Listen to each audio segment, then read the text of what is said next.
Imagine losing everything overnight: your success, independence, and trust in the one who should support you. This is Catherine Sullivan's story, a rodeo legend betrayed not by a bull, but by her own husband. Stay until the end to see how an untamed bull and an orphaned boy changed everything. Like, subscribe, and tell me in the comments, where are you watching from? The Texas sun was relentless, beating down on the vast rodeo arena in Fort Worth, where thousands of spectators had gathered. Dust rose in the air as the sound of hooves thundered against the packed dirt.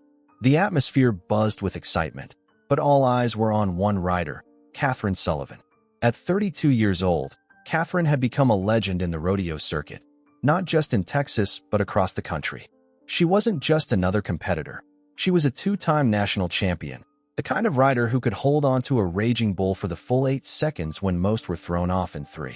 Her long, sun-kissed blonde hair was always tucked under her signature black Stetson hat, and her piercing green eyes held a fearless intensity. The rodeo world admired her skill, but it was her determination and grit that truly set her apart. Among her many admirers was Richard Sullivan, her husband. A wealthy businessman and owner of Sullivan Rodeo Enterprises, Richard had once been enchanted by Catherine's talent and fire.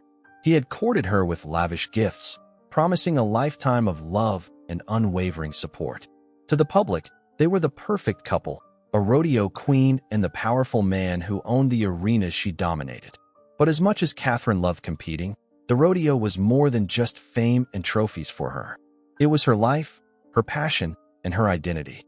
She had grown up on a small cattle ranch in Abilene, raised by a father who had taught her that riding wasn't just about skill. It was about trust between rider and horse, between human and beast. Her father had passed away years ago, but every time she mounted a horse or faced down a bull, she carried his lessons with her. On the day of the National Rodeo Finals, Catherine felt an unusual sense of unease. Her opponent that evening was a 2,000-pound beast named Diablo, a bull known for his unpredictable aggression. Even the most experienced riders had failed to stay on his back, some suffering broken ribs, concussions, and fractured limbs. The warnings were clear: Diablo was a killer. "You don't have to do this, Kate," her closest friend, Sarah Blake, murmured as she adjusted Catherine's gloves in the locker room. Sarah had been with her since their early rodeo days, now working as a horse trainer at the Sullivan Ranch. Catherine chuckled, but there was tension in her voice. "And let someone else take my crown? No chance." Richard appeared at the door, his tailored suit out of place among the dust and sweat of the rodeo grounds.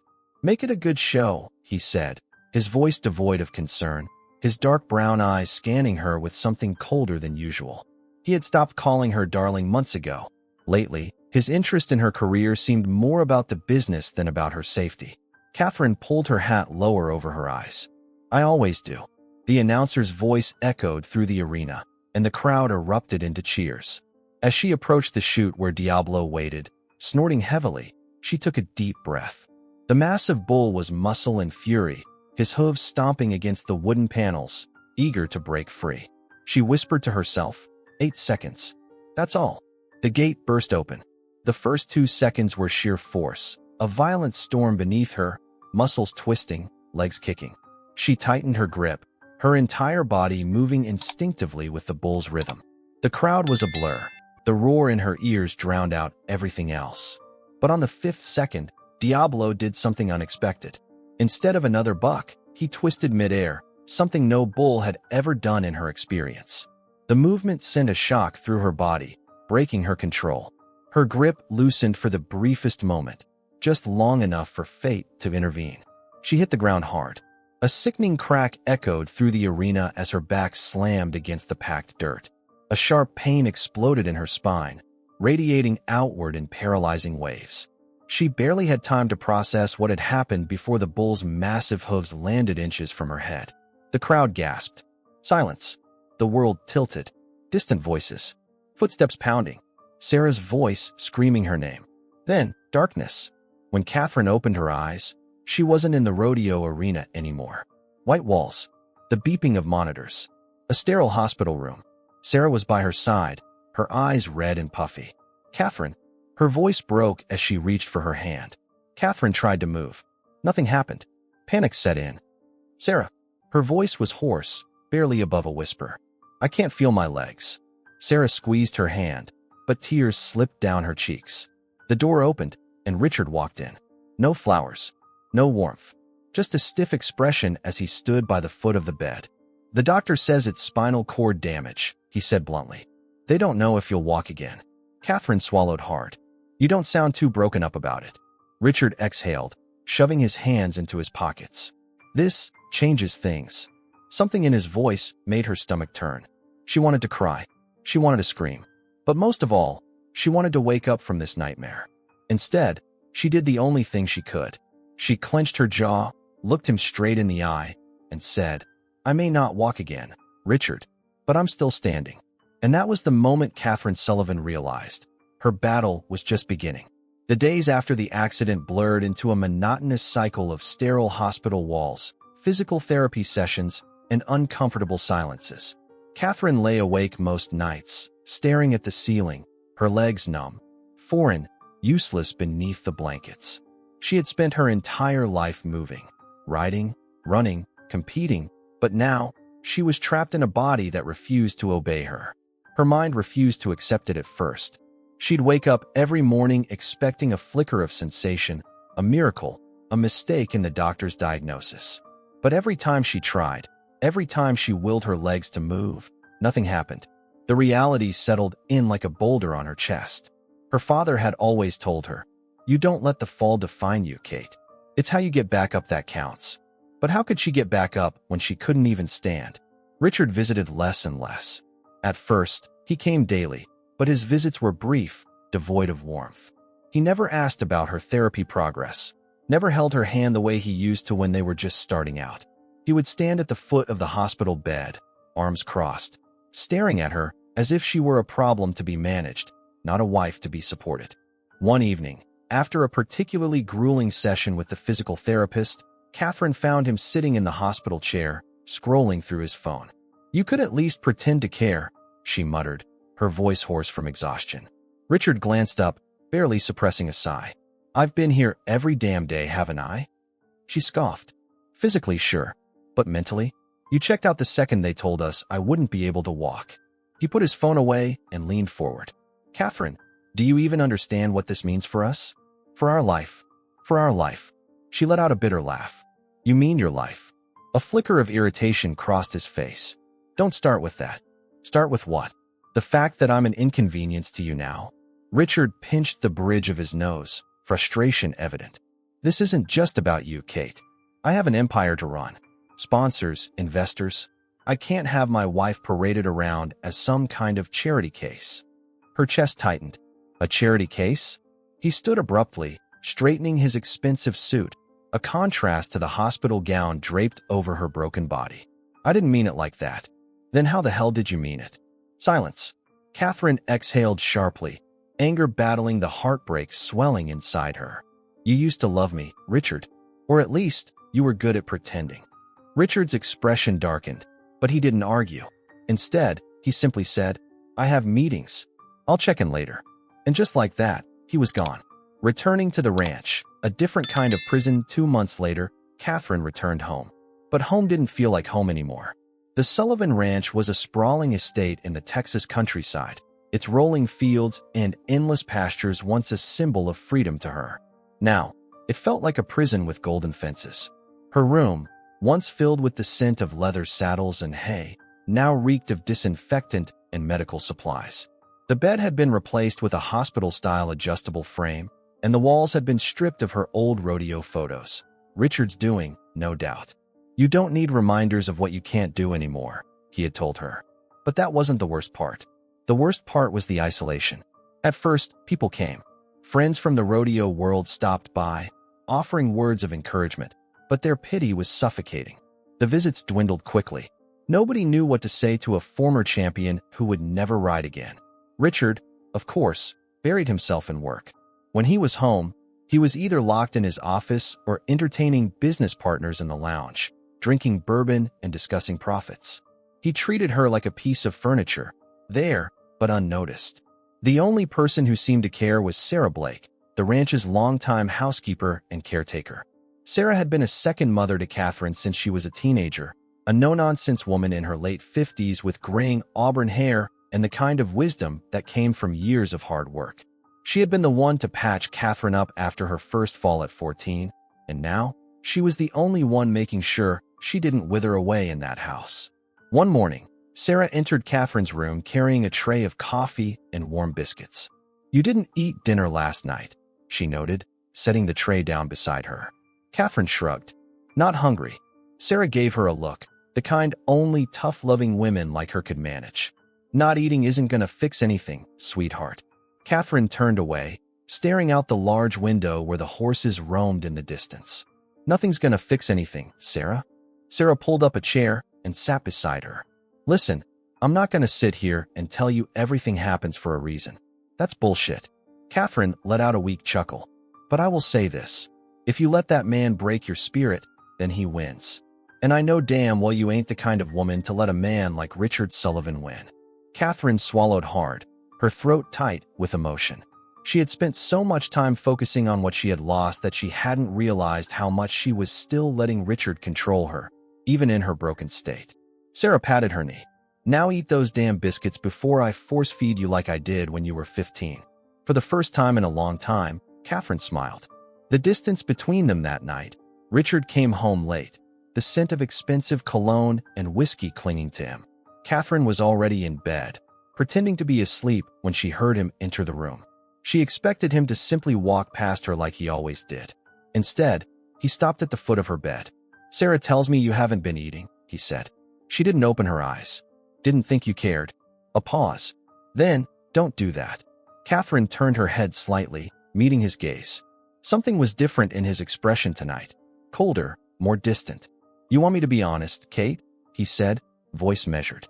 "This is hard. Harder than I thought it would be. I don't know how to." He stopped himself. She finished for him. "How to love me now." Richard didn't respond. Instead, he turned away, loosening his tie. "I have meetings in the morning." And just like that, he left her alone again. But this time, it didn't hurt as much. Because for the first time, Catherine realized she didn't need his love to survive. I made this part even longer and more immersive to really build the emotional tension, Catherine's loneliness, and Richard's growing indifference. The dialogues are layered with hidden meaning, showing the cracks in their marriage. The sun dipped behind the rolling hills of the Sullivan Ranch, casting long shadows over the vast pastures and wooden fences that stretched as far as the eye could see. It was a place that had once felt like home to Catherine, a sanctuary where the rhythmic pounding of hooves and the scent of leather and hay filled her soul with purpose. But now, it felt like a place she no longer belonged. She sat on the wraparound porch, wrapped in a blanket despite the Texas heat.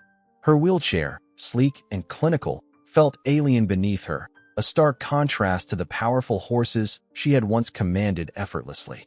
She watched the ranch hands move about, tending to the livestock, checking fences, and preparing for the upcoming Sullivan Invitational Rodeo, an annual event that had once been the highlight of her career. Now, it was just another reminder of what she had lost. "Big delivery coming in today." Sarah's voice broke the silence as she stepped onto the porch, handing Catherine a glass of iced tea. Catherine took a sip but didn't look up. "Let me guess. Another bull to replace the ones that broke their legs last year." Sarah sighed, settling into the chair beside her. "Not just any bull. The bull. Richard's been talking about this one for months." Catherine finally glanced at her. "What's so special about this one?" Sarah hesitated, then leaned in, voice low. "He's called Thunder. Came from some breeder down in New Mexico. Never been ridden for more than 3 seconds. Strong, unpredictable, damn near impossible to control." Catherine scoffed. "Sounds like Richard's type." Before Sarah could respond, the distant rumble of an 18-wheeler's engine cut through the evening air. The massive livestock truck rolled through the ranch gates, sending a ripple of anticipation through the workers. A handful of ranch hands gathered near the steel-reinforced enclosure, whispering among themselves. Catherine's grip on her glass tightened as Richard's voice boomed from across the yard. "Let's move. Get those gates secured. No screw-ups on this one." There he was, all business, all authority, commanding his men as if the fate of the world depended on a single bull. His button-down shirt was crisp, his expensive leather boots barely had a speck of dust on them, a stark contrast to the workers around him who were drenched in sweat and dirt. She hated the way he still carried himself with such untouchable confidence, as if nothing had changed, as if she hadn't changed. The truck's air brakes hissed, and the rear ramp clanked open. For a few moments, there was only silence. Then, the beast emerged. Thunder was massive. The bull's jet-black hide shimmered under the setting sun, muscles rippling beneath his skin. His horns curved sharply forward, and his dark, intelligent eyes scanned his surroundings with an eerie calmness. Unlike most bulls, he didn't thrash or panic as he stepped off the truck. He moved with deliberate, powerful strides, his hooves thudding against the ground like distant thunder, hence the name. Even from her spot on the porch, Catherine felt a chill crawl up her spine. Something about the bull was different. The other workers must have felt it too, because no one stepped forward immediately. Even seasoned cowboys like Travis Holt, Richard's right-hand man, seemed hesitant. Jesus, one of the ranch hands muttered under his breath. Look at the size of him. Richard, of course, was unfazed. He approached the bull confidently, tipping his hat back as he studied the animal. We're looking at the future of the Sullivan Rodeo, he declared. Any man who can last 8 seconds on this beast will walk away with 50 grand. That got the men's attention. 50 grand was life-changing money. But Catherine knew better. She had spent her life around bulls, and Thunder wasn't just any bull. He was watching them, calculating. He wasn't scared, wasn't wild with panic like other rodeo bulls when placed in a new environment. He was thinking, and that made him far more dangerous. Jake, the boy no one noticed as the men busied themselves securing Thunder in his reinforced pen, a pair of curious hazel eyes peeked out from behind the barn. Jake Morgan had been hanging around the Sullivan Ranch for months now. At 10 years old, he was small for his age, his messy brown hair constantly falling into his eyes. He was the kind of kid who knew how to stay unnoticed, drifting between the shadows, surviving on scraps and favors. No one really knew where he came from. Some said his mother had been a rodeo groupie who abandoned him. Others whispered that he had run away from foster care, finding solace in the ranch life. All Jake knew was that this place, for all its cruelty, was better than the streets. And today, he had found something far more interesting than scraps of food or loose change. Thunder. He had never seen a bull like this before. While the other men gawked from a distance, Jake felt no fear. He crept closer, pressing himself against the wooden fence. The bull's nostrils flared, and for a split second, Thunder locked eyes with him. A shiver ran down Jake's spine, not from fear, but from understanding. He knew what it was like to be thrown into a world that wanted to break you. Thunder wasn't angry. He wasn't violent. He was just waiting for someone to understand him. Catherine and Thunder. A silent understanding that night. Long after the workers had retreated to their cabins and Richard had left for one of his late-night meetings, Catherine wheeled herself down to the barns. Sarah had tried to stop her, but she needed to see him up close. Thunder stood calmly in his enclosure, his deep breath steady, his dark eyes reflecting the moonlight. Catherine hesitated before speaking, her voice barely above a whisper. You don't belong here, do you? Thunder shifted slightly, his ears twitching at the sound of her voice. She exhaled, gripping the wheels of her chair. Neither do I. For the first time since her accident, she felt something unexpected. Not fear, not anger, not grief. She felt connected. To a bull no one could tame. To a boy no one cared for. To herself, the woman she used to be, the fighter she still was. And she realized something that sent a jolt through her chest. Richard had no idea what he had brought into his home. But she did. Thunder wasn't just a bull. He was a storm waiting to break. This chapter expands on Thunder's arrival, Richard's obsession with power, Jake's mysterious connection to the bull, and Catherine's growing realization that she's not as broken as she thought. The tension is building, and the characters are coming to life. The Sullivan Ranch had always been a place of power, not just in the rodeo world, but in the business world as well. Richard Sullivan didn't just run one of the largest rodeo enterprises in Texas. He controlled politicians, sponsors, and investors, ensuring that no one ever questioned his decisions. But there was one loose end he hadn't accounted for. Catherine. She was supposed to be out of the way. A tragic figure, a broken woman who would quietly fade into the background. He had underestimated her resilience. Even in that wheelchair, she refused to disappear. She still held the Sullivan name, still had a claim to the ranch. Most infuriatingly, she still had a presence, one that people respected. That was a problem, and Richard Sullivan didn't deal well with problems. The growing resentment. Richard sat in his office above the main barn, sipping his expensive whiskey as he watched the ranch below. Through the window, he could see the workers tending to the horses, the bulls, the endless preparations for the upcoming rodeo event. But his gaze kept drifting toward the main house, where he knew Catherine was. Still there, still watching, still breathing down his neck without even saying a word. He had given her everything: a name, a home, a life most women would kill for. And now, she was nothing but an anchor, dragging him down, making him look weak. A knock at the door pulled him from his thoughts. "Come in," he barked. The door creaked open, and Travis Holt stepped inside, removing his hat and running a hand through his grimy blonde hair. Travis had been Richard's right-hand man for years, the kind of man who knew how to keep secrets, how to do dirty work without asking questions. "You wanted to see me, boss?" Richard swirled the whiskey in his glass before setting it down with deliberate care. "It's about Catherine." Travis smirked. "What about her?" "She ain't exactly a threat these days." Richard's jaw tightened. "She's still in my way." The room grew silent. The weight of those words hung in the air like a coiled snake, waiting to strike. Travis leaned against the desk. "You want her gone?" Richard exhaled through his nose, choosing his words carefully. "I want her out of my hands. Permanently." Travis chuckled. "Divorce ain't an option?" Richard's fingers drummed against the desk. "She'll fight for half of everything. And the media will eat it up. The poor, disabled rodeo queen versus the heartless tycoon. No, Travis. This has to be handled differently." Travis's grin faded. "What exactly are you asking me to do?" Richard leaned forward, his voice lowering into something dark, something dangerous. "Accidents happen all the time in places like this. A misplaced ramp, a slip near the horse pens, or better yet, a bull that goes wild at the wrong moment." A knowing look passed between them. Travis ran his tongue over his teeth, considering the proposal. "That new bull of yours, Thunder, he's the perfect fall guy, ain't he?" Richard smirked. That's exactly what he had been thinking. Jake overhears the plan outside the office, in the darkened barn hallway. A small figure crouched behind the wooden crates. Jake. He had been lurking nearby, looking for an opportunity to sneak food from the workers' break room, when he heard Richard and Travis talking. He hadn't meant to eavesdrop, but the second he heard Catherine's name, he knew he had to stay. Now, his hands were clenched into fists, his breath shallow as he tried to process what he had just heard. They were going to kill her. 1,000 thoughts raced through his mind. He wasn't sure what to do, who to tell, who would even believe a kid like him. But one thing was certain. He had to warn Catherine. A late-night warning. The house was quiet when Jake snuck inside.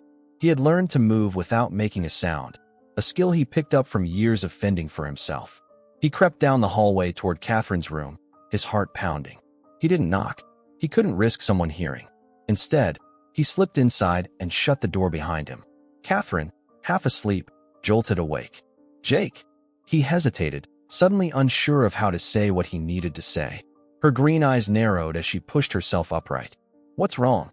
Jake took a deep breath, stepping closer. "It's Richard," he whispered. "He's planning something bad." Catherine frowned. "What are you talking about?" He swallowed hard. "I heard him talking to Travis. They're planning to make it look like an accident. I think they want Thunder to kill you." Silence. For a long moment, Catherine didn't move. She just stared at him, processing the weight of his words. Then, her fingers tightened around the blanket on her lap. "You're sure?" Jake nodded.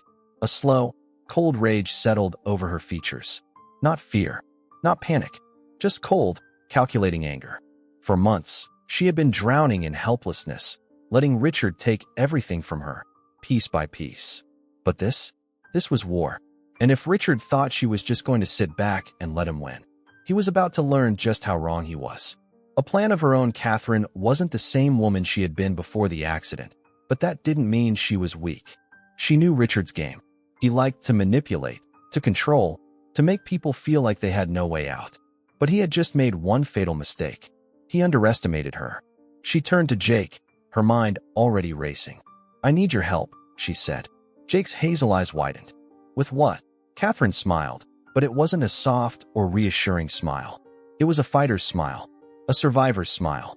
We're going to flip the script, she said. If Richard wants to use thunder to kill me, her eyes darkened, then we'll make sure thunder takes down the right person instead. Storm on the horizon outside. In the darkened pasture, Thunder stood alone in his pen. The moon cast a silver glow over his massive form, his dark eyes glinting like polished obsidian. Somewhere deep in his instinctual mind, he sensed that something was coming. Something big. Something that would change everything. And for the first time, the storm wasn't coming for Catherine. It was coming for Richard Sullivan. This chapter massively expands on Richard's growing resentment, his calculated plan, Jake's critical discovery, and Catherine's shift from victim to strategist. The tension is building rapidly, setting the stage for an explosive confrontation. The Sullivan Invitational Rodeo was one of the biggest annual events in Texas. Thousands of spectators poured into the massive open-air arena, their cowboy hats shielding them from the relentless sun as they lined up for beer, barbecue, and the promise of seeing men test their luck against nature's most untamed beasts. For Richard Sullivan, this was his empire on full display. Every banner carried the Sullivan name. Every announcer praised his business acumen, his ability to bring in the fiercest bulls, the biggest sponsors, the highest prize money. This year's event was especially grand, because this year, Richard had a different kind of show planned, and his wife had the best seat in the house. The calm before the storm, Catherine sat in the VIP viewing area, her wheelchair positioned near the arena fence, exactly where Richard had arranged for her to be. He had come to her that morning, all smiles and charm, playing the caring husband role he had perfected for the public. "I want you to be part of the celebration, darling," he had said, placing a patronizing hand on her shoulder. "Front and center. You deserve to be seen." Seen. What he really meant was cornered. From her spot, she could see everything. The bullpens, the crowd, the massive digital screens broadcasting the action. She could also see Travis lurking nearby, pretending to give instructions to the workers, but his eyes were always on her. She knew what was coming. She just didn't know when. Sarah, seated beside her, leaned in. "I don't like this, Kate." Catherine kept her expression neutral, pretending to watch the riders warming up. "I know," she murmured. Sarah's fingers clenched the armrest of her chair. "That bastard is up to something." Catherine exhaled slowly. "I know that too." Sarah turned to her, eyes burning with quiet rage. "Tell me we have a plan." Catherine gave the smallest of smiles. "We do." And just like that, the first rider was announced. "The beast is unleashed," the crowd roared as the evening's main event approached, the moment everyone had been waiting for. "Thunder." The announcer's voice boomed over the speakers, hyping up the legendary bull as the most dangerous animal to ever enter this arena. From inside the holding pen, Thunder snorted, his massive frame coiling with pent-up energy. He wasn't nervous. He wasn't frightened. He was ready. The rider climbed onto Thunder's back, gripping the rope tightly as the crowd held its breath. Then, the gate flew open, and Thunder exploded. The ground shook as the massive bull bucked and twisted with an unnatural ferocity, throwing the rider off in 3 seconds flat. The poor cowboy tumbled like a rag doll, rolling to safety as Thunder turned his fierce black eyes toward the crowd. The arena erupted in chaos. But Catherine wasn't watching Thunder. She was watching Richard. Because this was the moment, and Richard was waiting for something to happen. That's when she felt it. A shift. Her wheelchair suddenly lurched forward. The trap is sprung. It happened so fast that no one saw it coming. 1 second, she was seated safely. The next, her wheelchair was rolling toward the open gate of the arena. A metallic clicking sound echoed, the unmistakable sound of a brake release mechanism being tampered with. And then, she was falling. The arena dirt rushed toward her as her chair tipped forward, the world tilting sideways. The crowd gasped in horror. Thunder, still loose in the arena, turned sharply, his nostrils flaring as he locked eyes with her. This was it. This was Richard's perfect accident. Except, Thunder didn't charge. The beast stood still, his massive chest heaving, his ears twitching as he assessed the situation. The crowd was dead silent. People were waiting for the inevitable, the gore, the screaming, the carnage. But instead, Thunder took a single step toward her, then another, and another, until he was standing over her, towering like a shadowy titan, his breath hot and steady against her face. Then, he lowered his massive head and did nothing. Absolute silence. And in that moment, everything changed. The truth comes crashing down. Get her out of there. Sarah's voice pierced through the stunned silence, snapping the world back into motion. Jake was already moving, shoving past a group of stunned workers and rushing toward the gate. Catherine, still breathless from the fall, turned her head just in time to see him sprint into the arena. "Miss Kate." Jake reached her first, grabbing the wheelchair and yanking it upright with all the strength his small frame could muster. His hands trembled as he pushed her back, away from Thunder's massive hooves. Thunder led him. The bull didn't so much as flinch as the boy moved Catherine out of harm's way. And that's when the murmurs started. The realization was sinking in. Something wasn't right. Someone had pushed her in there. People started looking at each other. Then at the VIP section. Then at Richard. And Richard knew. He saw the tide turning against him. He saw the cameras capturing everything, the whispers turning into shouts. That wasn't an accident. Someone did that on purpose. Then, check the damn footage. Sarah's voice rang out again, commanding, sharp as a whip. And just like that, every eye in the arena turned toward the massive Jumbotron screen where the slow-motion replay was about to reveal the truth. The moment that changed everything. The footage played in front of thousands of spectators. The moment when Travis, standing too close to Catherine, reached down behind her chair. The way his hand discreetly unclipped the brake mechanism. The push, the fall, the trap. A collective gasp rippled through the crowd. And then, the rage. Richard's face drained of color. Travis backed away slowly, his mouth opening and closing, as if he were searching for an excuse, a denial, anything. But there was nothing. Nothing but the weight of the truth. And then, call the cops. Justice comes for Richard Sullivan. Sheriff Dale Carter had been watching from the VIP section the entire time. And now, he stood, his hand already on his gun belt. Within minutes, security officers surrounded Travis and Richard, shoving them away from the crowd as the boos and shouts grew louder. "You son of a bitch," Sarah spat, stepping in front of Richard. "You were really gonna let her die, weren't you?" Richard sneered, but there was panic behind his eyes now. "This is ridiculous. Save it for the judge," Dale cut in. He turned toward Catherine.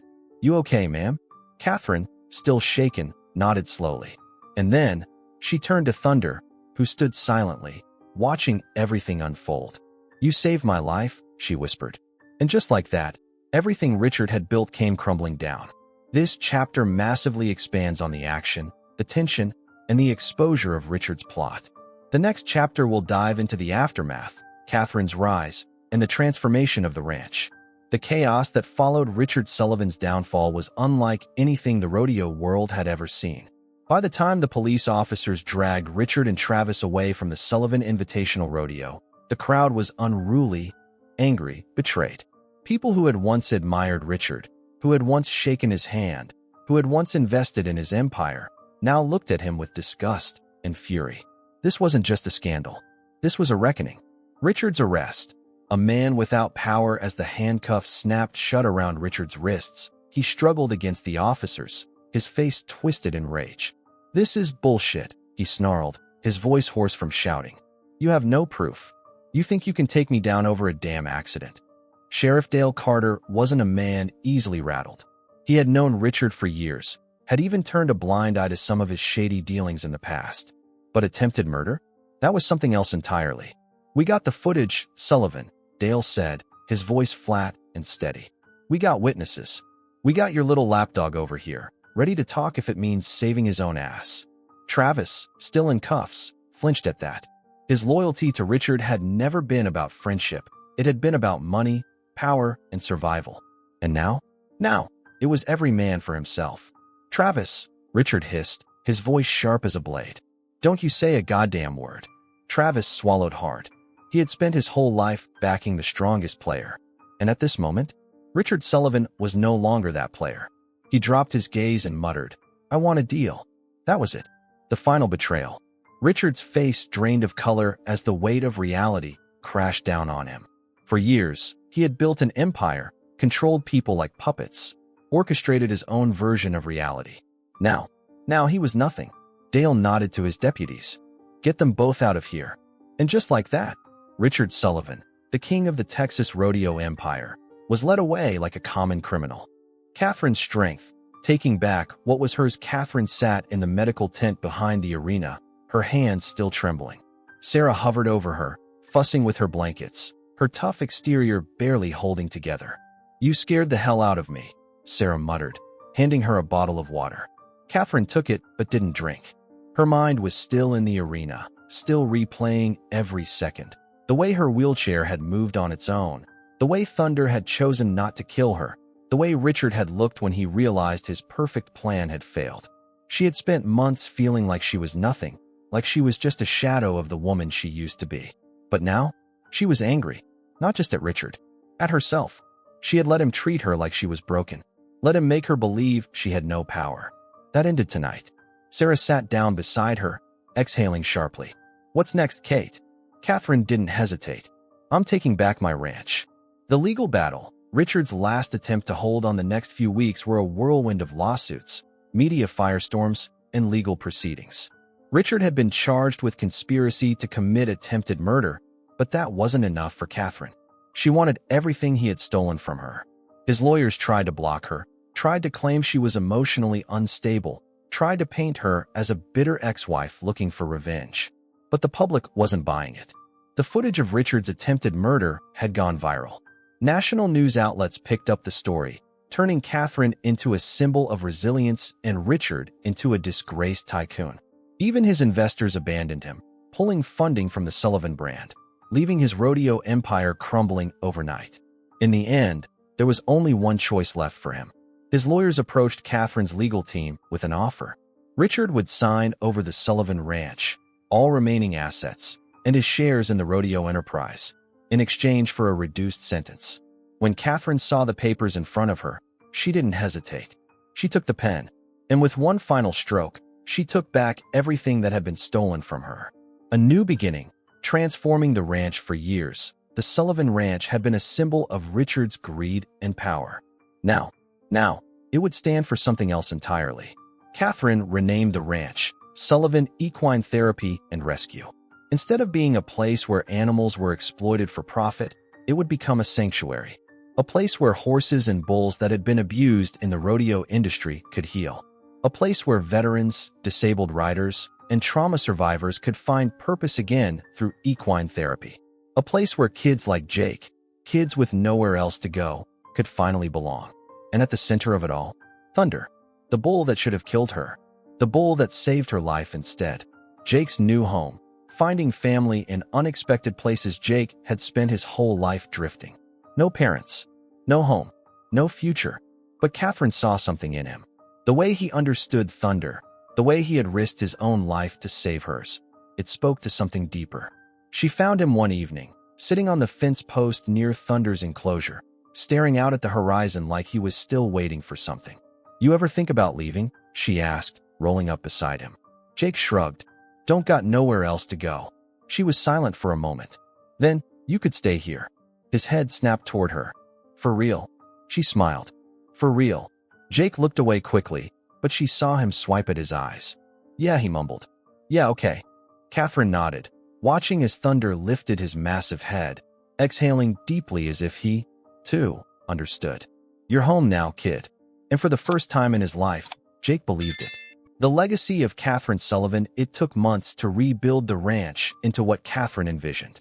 She wasn't a rodeo queen anymore. She wasn't Richard's wife anymore. She was something more.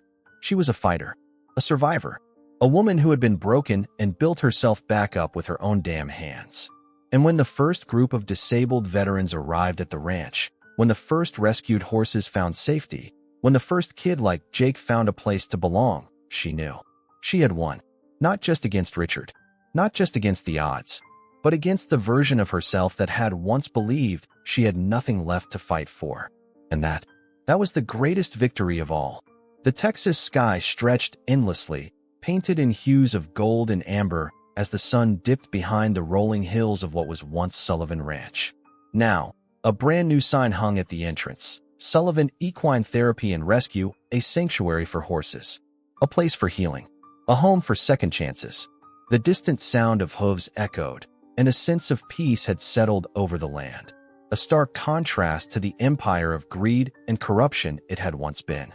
For the first time in years, Catherine Sullivan felt something she had thought she had lost forever: belonging. She sat on the wraparound porch, watching as a group of veterans participated in their first equine therapy session. Among them was Mike Reynolds, a former rodeo rider who had lost his leg in an accident years ago. "Feels damn good to be back on a horse," he said, stroking the mane of Clover, a rescued mare that had once been considered unrideable. Catherine smiled. "Told you she was a sweetheart." Mike chuckled. "Funny. People used to say the same thing about you." She raised a brow. "Used to?" Mike smirked. "Guess we all got a little bit of fight left in us." Thunder. The bull that changed everything. The barn doors creaked open, revealing the towering black form of Thunder. His legend had only grown after the rodeo. People whispered his name in awe, the bull that had defied every expectation, the beast that had chosen mercy over destruction. He had become a symbol of the ranch's transformation, a creature once feared, now standing as a guardian of a place where the broken could heal. Jake, now a full-time ranch hand, leaned against the fence, watching Thunder move gracefully across the pen. "You think he knows?" Jake asked, glancing over at Catherine. She wheeled herself closer, watching the bull as he lowered his massive head, his dark eyes meeting hers. "Yeah," she said softly. "I think he knows everything." And in her heart, she truly believed it. Jake's new life, a boy who finally belonged. Jake never had a home before. Never had someone care about whether he was safe, whether he had food, whether he had a future. But at Sullivan Equine Therapy and Rescue, he wasn't just another lost kid. He was part of something bigger. He had become Catherine's right hand, helping with the horses, learning how to train them, understanding their moods and behaviors in a way most adults couldn't. One evening, as he helped feed the horses, he looked up to find Catherine watching him. "You okay?" he asked. She smiled. "Just thinking." "About what?" "About how damn glad I am that you broke into my house that night." Jake grinned. "Best decision I ever made." She ruffled his messy hair. "Best decision I ever made too, kid." And for the first time in his life, Jake truly believed he had found a home. Sarah, the heart of the ranch. Sarah had been Catherine's rock since the beginning. Through the accident, the betrayal, the fight for the ranch, she had never left her side. Now, she was more than just the caretaker. She was the soul of the operation, ensuring that every animal that arrived at the ranch received the love and patience it deserved.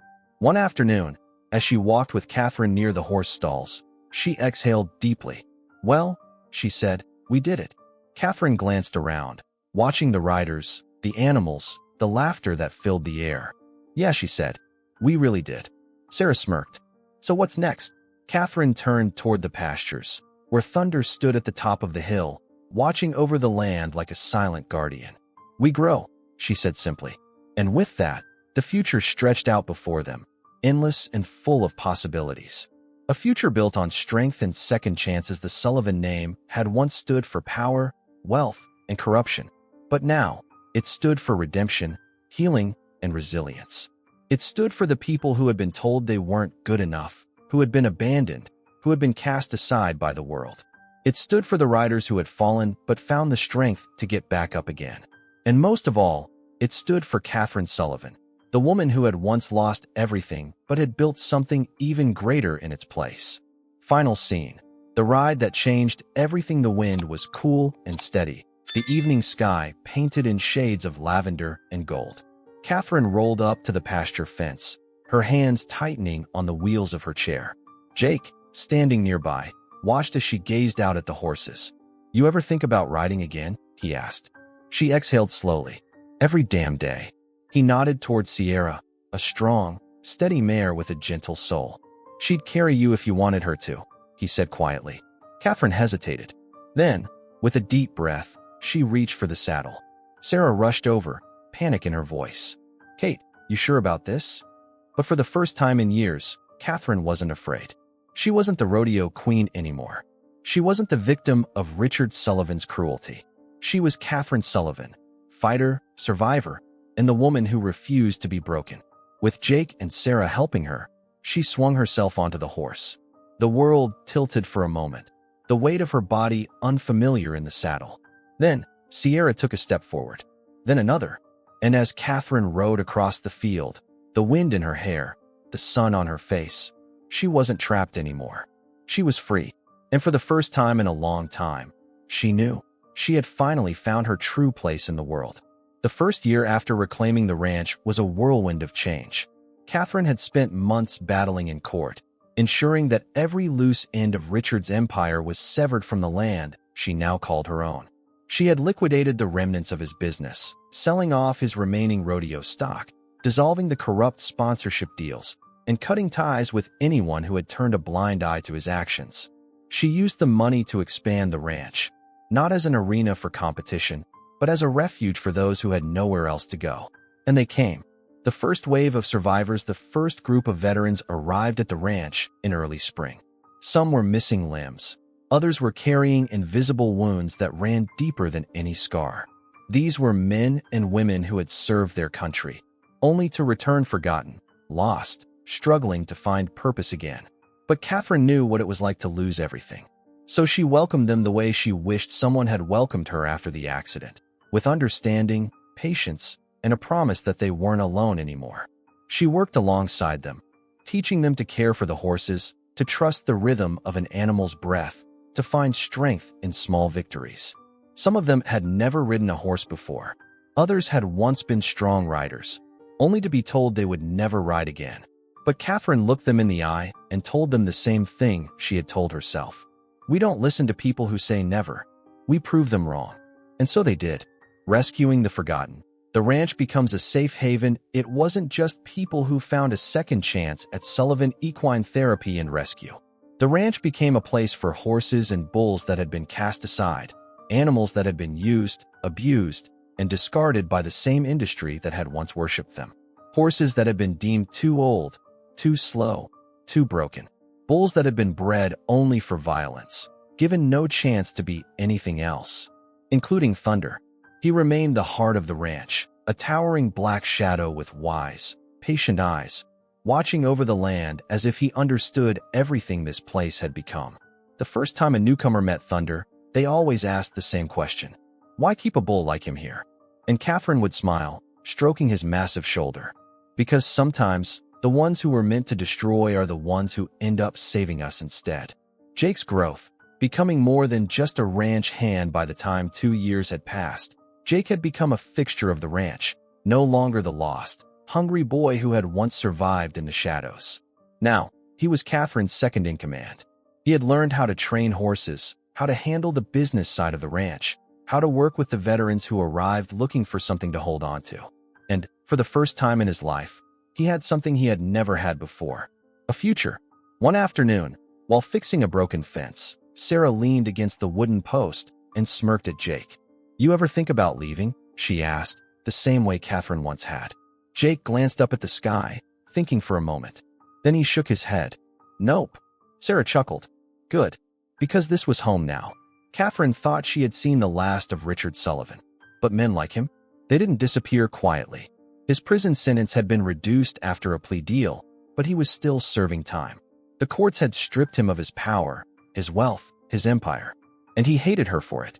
One afternoon, she received a letter, one she almost ignored. It was from Richard. He wanted to see her. Sarah and Jake begged her not to go, but Catherine had spent too many years running from the things that hurt her. She wasn't going to hide now. The last encounter, Catherine walks away for good. The prison visiting room was cold and impersonal, the air thick with the scent of bleach and regret. Richard sat across from her, his once polished appearance now faded, his dark eyes hollow and empty. For a long moment, neither of them spoke. Then, he leaned forward, his voice low. Do you think you won? Catherine tilted her head. I don't think. I know. He exhaled sharply. You took everything from me. She laughed, actually laughed. I took everything. You tried to kill me, Richard.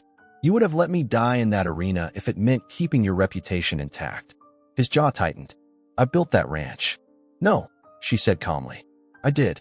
And now, it's better without you. Richard wanted to break her, one last time. But he couldn't. Because the woman sitting across from him wasn't the one he had tried to destroy. She had already won. She stood up, adjusting the gloves on her hands.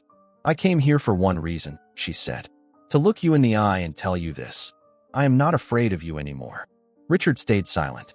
Catherine turned and walked away, the sound of her wheels rolling across the cold tile the last thing he would ever hear from her. She never looked back. The wind was cool and steady, the sky painted in shades of lavender and gold. Catherine sat atop Sierra, her body stronger than it had been in years. The crowd gathered around the pasture to watch. Not a rodeo audience, not sponsors or businessmen, but the people she had saved, the veterans who had found a second chance, the rescued horses who had once been discarded, the kids like Jake, who had finally found a place to belong, and Thunder, standing at the top of the hill, watching over her like a silent guardian. She took a deep breath, her fingers tightening on the reins. And then she rode. Not as the woman Richard Sullivan tried to destroy, not as the rodeo queen she used to be, but as Catherine Sullivan, survivor, fighter, and the woman who had built something greater than she had ever imagined. And for the first time in a long, long time, she was exactly where she was meant to be. Leave a like, subscribe to the channel, turn on the notification bell, and if you watched until here, comment, "I watched until here," and share your thoughts about this story. Oh, and don't forget to watch the next video on the end screen. It's really exciting.